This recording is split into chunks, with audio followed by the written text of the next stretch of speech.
Doctor বলেছে 1 মাসের বেশি তুমি বাঁচবে না। তুমি তো 1 মাস পরে টপকে যাবে। তা মেয়েটার ভবিষ্যৎ কি হবে ভেবেছো কিছু? একটা উপায় আছে। কি উপায় ভেবেছো? লোন তুলতে হবে। তাই করো।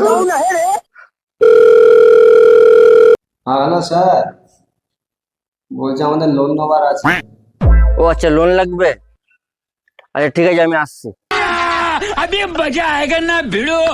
A few moments later. ঠিক আছে, সবই তো দেখলাম, সবই ওকে আছে, লোন হয়ে যাবে। কত টাকা লাগবে? বেশি না স্যার, মাত্র 3 লাখ।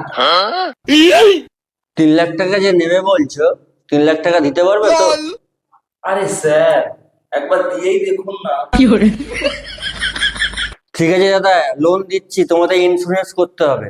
ইন্স্যুরেন্স মানে কি? ইন্স্যুরেন্স মানে বৌদি শোনো, আপনার স্বামী যদি মারা যায়, যে 3 লাখ টাকাটা নিয়েছো পুরো মাপ হয়ে যাবে।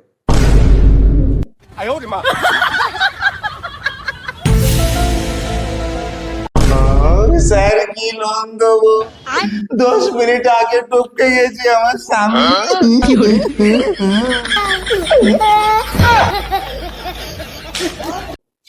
জীবনে যদি বেঁচে থাকি কারো ইন্স্যুরেন্স করে দেবো না।